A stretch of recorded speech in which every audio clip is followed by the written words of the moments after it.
let's now cross over to Juja and joined by Gladys Mungai to give us also a feel on what's happening there. There you have it. Gladys, good morning. Good to see you. It is a D-Day for the candidates right now, and I know things are happening on the ground. Perhaps you can just give us and bring us up to speed on what's happening in Juja constituency and particularly where you are. Gladys? Good morning to you, Victor. It's indeed nice to see you too, although virtually.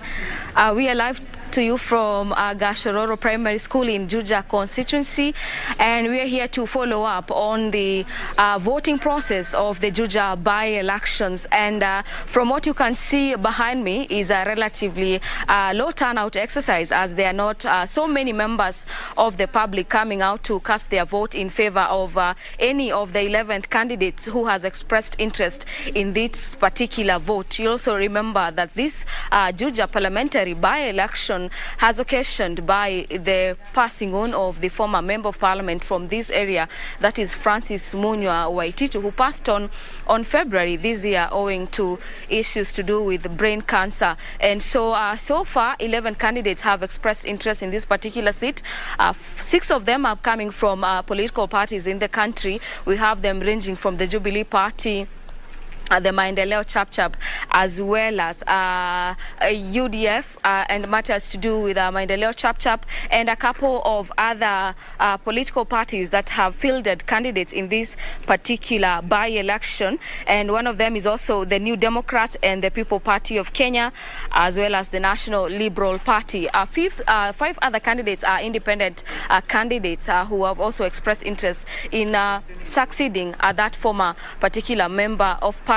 Also to remember is that this particular constituency registered a high percentage of voter turnout, that is in the 2017 election, and the former MP garnered over 66,000 votes. That is 80% of the total voter turnout in this particular region in Kiambu County. So we've been moving around constituencies, and this is an exercise that started at 6 a.m. in the morning, but what we can reliably report is that the number of voters turning out to cast their vote is relatively low. The issue of COVID-19 measures has been adhered to, and people are continuing to cast their vote even as we move from one polling station to another. Also, just to mention is that the aspect of people coming out to vote, as well as the measures that have been adhered to in this particular region, are top-notch. And we've managed to speak to 2 people in the region who are voters in this particular region, and they're saying that the reason as to why some of them woke up as early as 6 a.m. to cast their vote when the polling station just opened is that they are looking into ensuring their candidate gets to win and clinch this particular seat. Victor? Quick one before I let you go. What is the voter turnout as we speak? Sure. And having in mind that several candidates are also battling it out to have this particular seat at the end of the day, what's the voter turnout as we speak? It's 8 already. It's 8:15 thereabout. And how is the voter turnout like right now? I would say as similar to other by-elections we've witnessed in the country, it's a replica of the same. There's not so much of the numbers to report home about.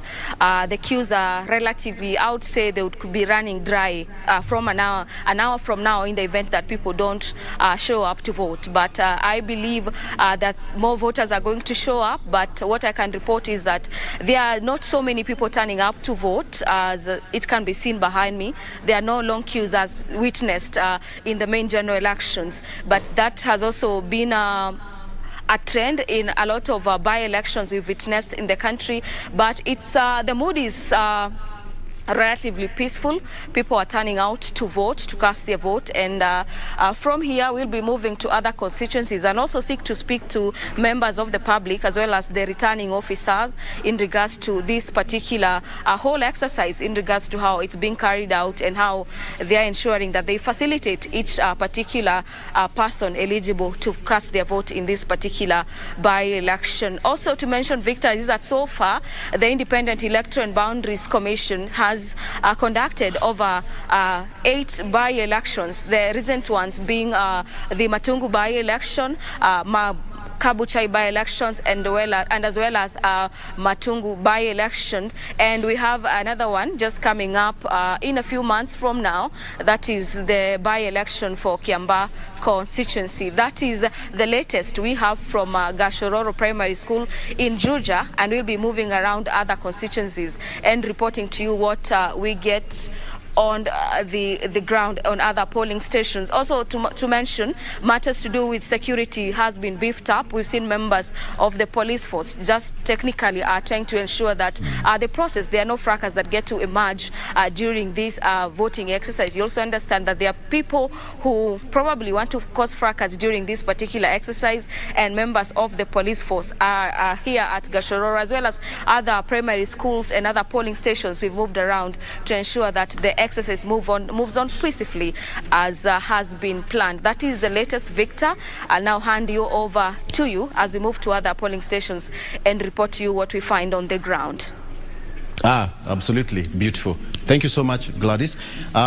We let you go. Please keep us updated on what's happening there, and as well, you have got a long day ahead of you. We wish you all the best, and to the people of Juja, go ahead and exercise your democratic right. It is your day, and elect the leader of your choice. Gladys, thank you. Let's talk later on in the program. Okay, so that is our reporter Gladys Mungai in Juja, also giving us a feel on what's happening there, saying that the security apparatus has also been deployed there pretty well. The turnout is also coming out pretty well as well. And the protocol in terms of COVID protocol have also been adhered to, and people are streaming in. Hand washing points have been put there, as well as sanitizers. And a lot is also going to be taking place in that particular constituency, with the candidates battling it out on who is going to carry that flag at the end of the day. As we always say, may the best person